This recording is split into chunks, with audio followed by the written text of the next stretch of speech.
Hi everyone, in this video we're going to look at further business applications. In this section we're going to talk about a term called elasticity of demand. Anyone who sells a product or service is concerned with how a change in price affects demand. The sensitivity of demand to changes in price varies with different items. Luxury items tend to be more sensitive to price than essentials. For items such as milk, heating fuel, and light bulbs, relatively small percent changes in price will not change the demand of the item much, so long as the price is not far from its normal range. For cars, home loans, jewelry, and concert tickets, for example, small percentage changes in price can have a significant effect on demand. One way to measure sensitivity of demand to changes in price is by the relative change ratio, the ratio of the percent change in demand to the percent change in price. If Q represents the quantity demanded, as we've seen before, and P the price, this ratio can be written as delta Q over P, and then that quantity divided by delta P over P. So the change in demand over the price divided by the change in price over the price, where change in Q represents the change in Q and delta P represents the change in P. This ratio is always negative because Q and P are positive while the change in Q and change in P have opposite signs. And the reason for that is because an increase in price causes a decrease in demand. If the absolute value of this ratio is large, it suggests that a relatively small increase in price causes a relatively large drop or decrease in demand. So specifically, what is elasticity of demand?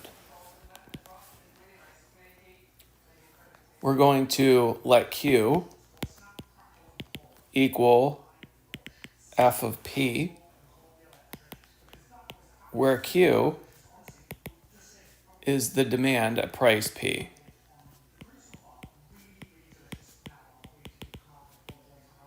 Okay. The elasticity of demand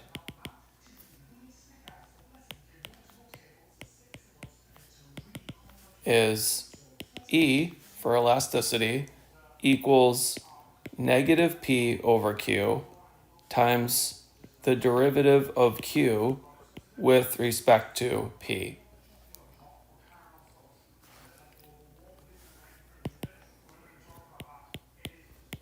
Demand is what we call inelastic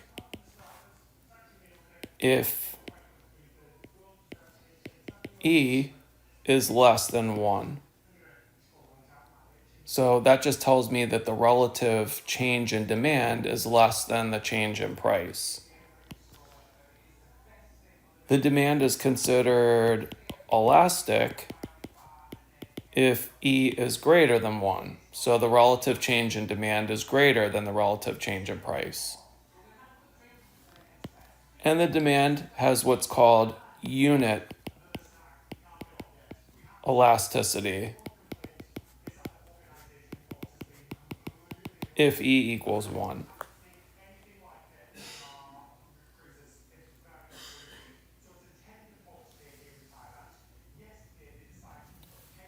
Okay, let's look at an example. Terence Wales, mathematician and economist, described the demand for distilled liquor as Q equals F of P, which equals negative 0.00375 P plus 7.87, where P represents the retail price of a case of liquor in dollars per case. Here, Q represents the average number of cases purchased per year by a consumer. Find the elasticity of demand E. Okay. So the first thing I need to do, if you look at your formula, we need the derivative of Q with respect to P. So here's Q, right? And we can find the derivative with respect to P. And the derivative there is just going to be negative 0.00375. So we just found the derivative of Q with respect to P. Okay. Now to find E, it's going to be negative P over Q times the derivative of Q with respect to P, which we already found. So we're just going to substitute in. We would have negative P, and then over Q, and I know that Q is this expression right there.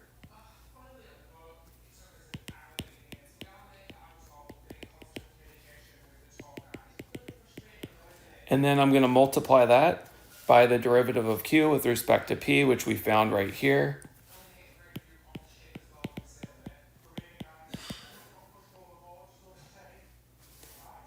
And then if I combine these, I'm going to end up with positive 0.00375 P,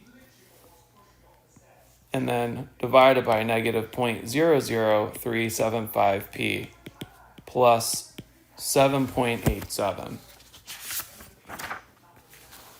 So that's my elasticity of demand. In B, we need to calculate and interpret the elasticity of demand when the price is $800 per case. So that's telling me then that P is equal to $800. So all I'm going to do is take my elasticity equation and I'm going to substitute 800 for P.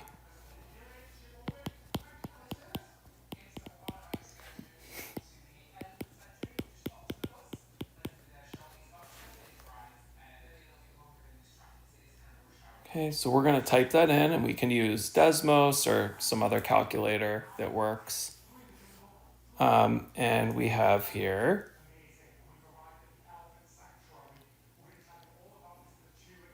0.00375 times 800. Okay, I'll do it in steps. So the numerator is 3. And then I've got negative 0.00375 times 800 plus 7.87. So my denominator is 4.91. And if I divide 3 by 4.91, I end up with about 0.6162.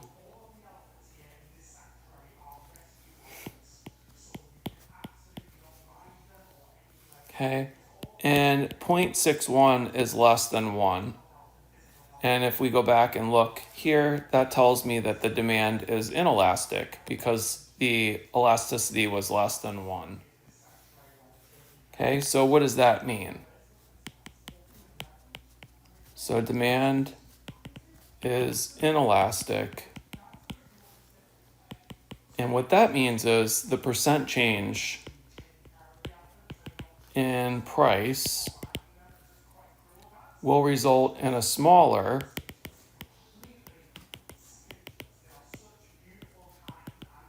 percent change in demand.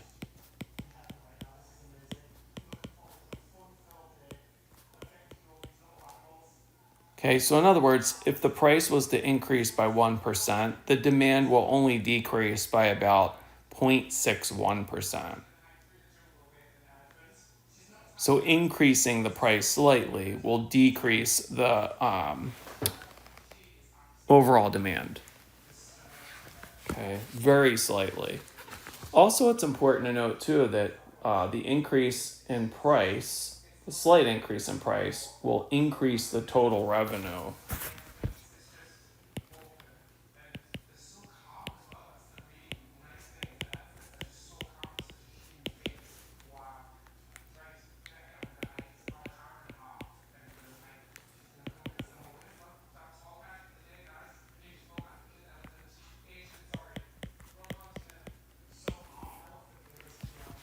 I remember we had talked about revenue in previous lessons, and that's something that we're going to come back at the end of the video and kind of address.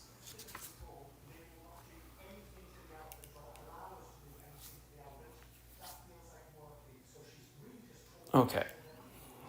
We have a third part to this question. It says, calculate and interpret the elasticity of demand when the price is $1,100 per case. So now P is 1,100. So again, I'm just going to substitute 1,100 where there's P.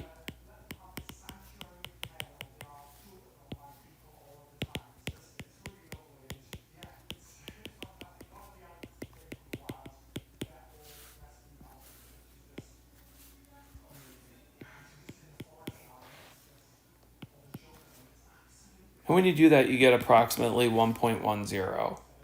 Okay? And that's greater than 1. So that tells me that the demand is elastic.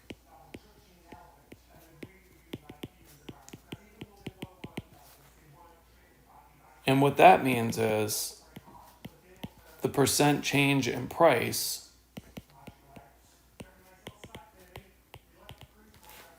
will result in larger percent changes in demand.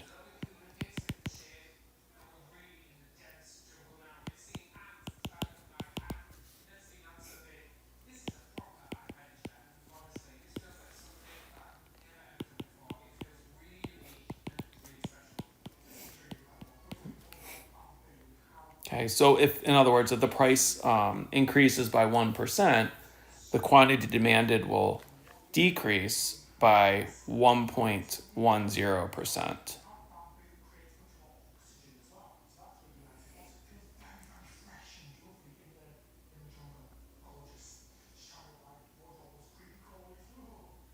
Okay. Please pause the video at this point and try the check your understanding number 1, and then you can unpause when you're ready to move on. Let's take a look at example number 2. The demand for beer was modeled by Hogarty and Elzinga with the function given by Q equals F of P, which equals 1 divided by P. The price was expressed in dollars per can of beer and the quantity sold in cans per day per adult. Calculate and interpret the elasticity of demand. Okay, so the first thing we need to do is find the derivative of Q with respect to P. And of course, the derivative of 1 over P is just negative 1 over P squared.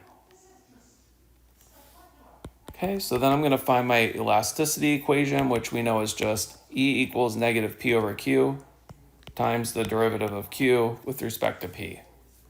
Okay, so I end up with negative P over Q, and Q is just 1 over P, right? So that's all that is. And then I'm going to multiply by the derivative that I just found. Okay, and this is just equal to negative P squared, right? Because it's a division problem. So remember, this just means negative P times the reciprocal, P over 1. So that's just negative P squared. So really what I have is negative P squared times negative 1 over P squared, which we know just equals 1. Okay, so that tells me I have unit elasticity.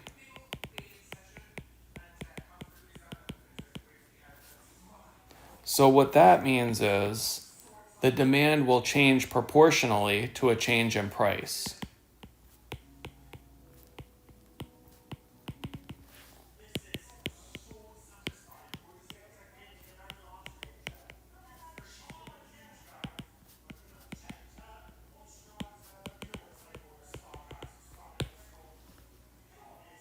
Okay, so in other words, a 1% increase in price will result in a 1% decrease in demand.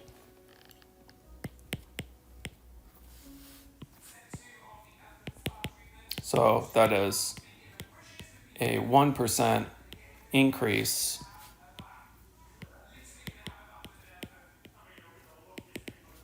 in price will result in a 1% decrease in demand.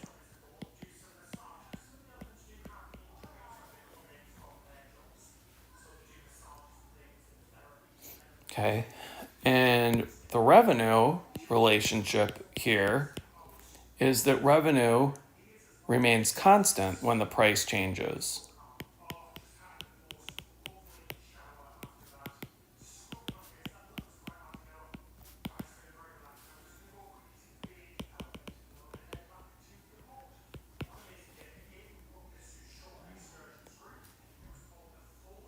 So at this point, you can pause the video and try check your understanding number 2, and then unpause the video when you're ready to move on. So we talked a little bit about revenue, right? and how it relates to elasticity. But here's how I would summarize it. So in summary, total revenue is related to elasticity as follows. If the demand is elastic,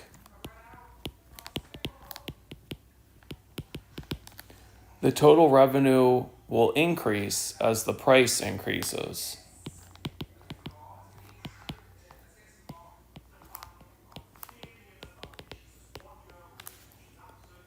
If the demand is elastic,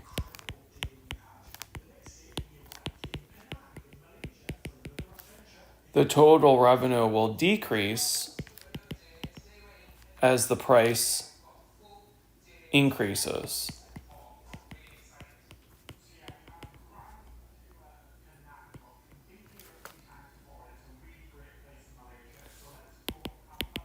Total revenue is maximized at the price where the demand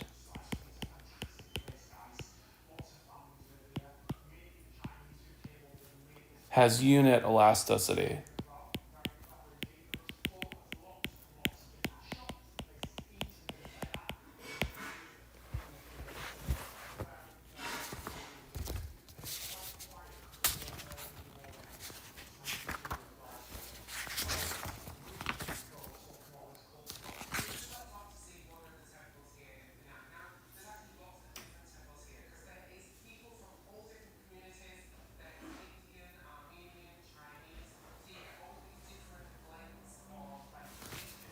Okay.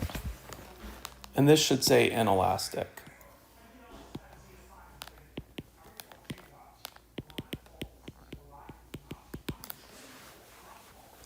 So if the demand is inelastic, the total revenue increases as the price increases. If the demand is elastic, the total revenue will decrease as the price increases.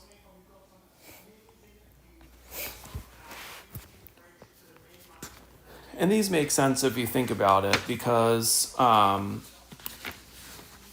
earlier we had mentioned, that when we did that problem about we had got inelastic, right? We just said that, and it was example 1B, I believe.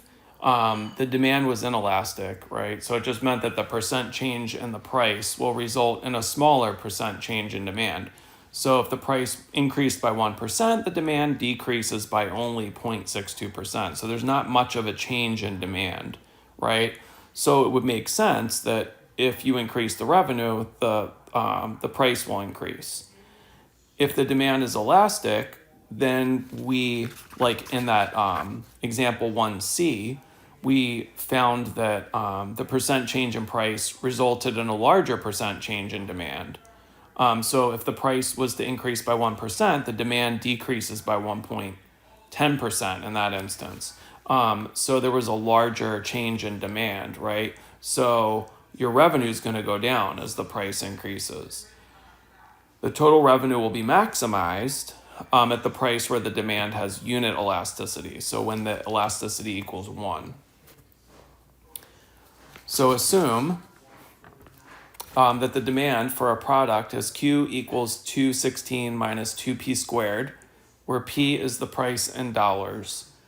We want to find the price intervals where the demand is elastic and where the demand is inelastic. Okay, so if we think about this, right, we want to think about what we talked about in the past. Using test points, you're probably thinking of maxes and mins and things like that. So in order to do that, we need to find the derivative, right? And we need to find critical values. So first, as I've been doing, I'm going to find the derivative of Q with respect to P, okay? So here's my Q equation, and the derivative is real easy. It's just negative 4P, okay? So I know that E equals negative P over Q times the derivative of Q with respect to P. So I know Q is just 216 minus 2p squared, and the derivative of Q with respect to P is just negative 4p. So you end up with 4p over 216 minus 2p squared. Okay.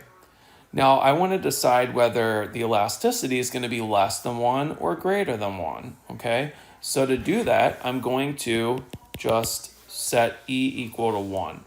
All right. So I know that E is this equation here. So I'm just going to take 4p and divide that by 216 minus 2p squared and set that equal to 1. And then I'm going to solve this. So of course, if you solved, it's just going to be 216 minus 2p squared equals 4p.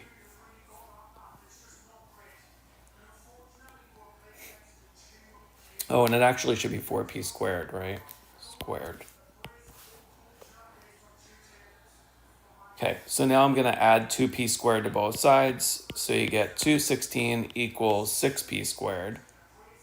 And then I'm going to divide both sides by 6. Let's see, 216 divided by 6 is 36. And then to undo that, I'm going to take the square root, and I get p equals 6. Okay, and you know when you take the square root of both sides of an equation, you get a plus or minus, but if you think about, why am I not using a negative 6? P is price, right? So it's not going to be negative. So now I'm just going to make my test points. Okay, so I'm going to use 6 as my critical value, and then maybe I'll choose like 1 and 10. Okay, real easy to plug in. So I'm going to plug that into E, right? Plugging it into here. When I plug a 1 in, I would have, so when E is 1, it's just going to be 4 times 1 squared, and then over 216 minus 2 times 1 squared. So I end up with 4 over 214, which we know is going to be less than 1, okay? Now when I plug in, this should be p equals 1, right? When I plug in 10, it's 4 times 10 squared over 216 times minus 2 times 10 squared. So you end up with 10 squared, which is 100 times 4, so that's 400. 10 squared is 100, 100 times 2 is 200, and 216 minus 200 is 16. So this is obviously going to be greater than 1, right? So demand is inelastic when when your elasticity is less than 1, right? Which occurs when p is less than 6. Okay? Because when p was 1, right, 1's our test point, we got this value, which is less than 1. So that tells me it's inelastic when it's less than 6. Okay? Demand is elastic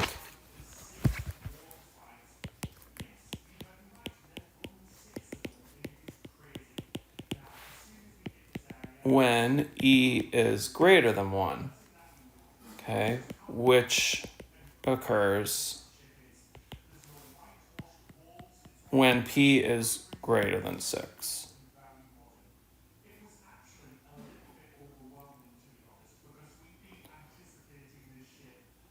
Okay, so in other words, when the price is less than $6, the demand will be inelastic. So that means as the price increases, right, the revenue will also increase. So revenue increases as price increases when you price the items less than $6. If you price the items more than $6, the revenue will decrease as the price increases. What price results in the maximum revenue, and what is the maximum revenue? Okay, so I know that total revenue is maximized at the price where the demand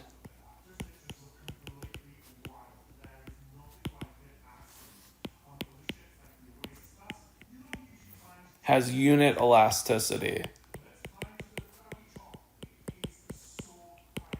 Remember, that's when E equals 1, okay? So when would that happen? Well, that's going to happen when the price is set at $6, right? Because when we solved our elasticity equation, we found that when we set it equal to 1, we got P equals 6. So that tells me that that is where the price, the total revenue will be maximized, right? So this is going to occur when the price is set at $6 per item, okay?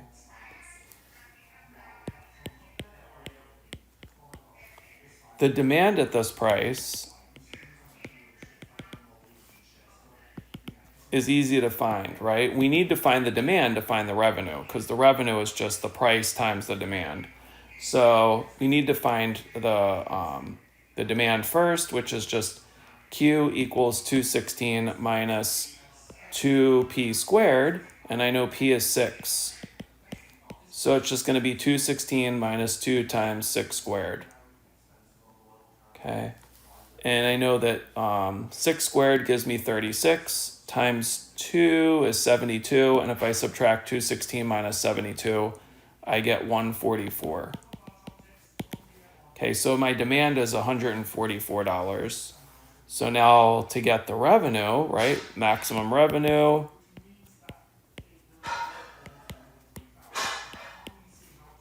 it's just going to be revenue equals the price times the demand, which is going to be 6 times 144, which comes out to $864. So that would be the maximum revenue if you were to sell each item at $6 per item.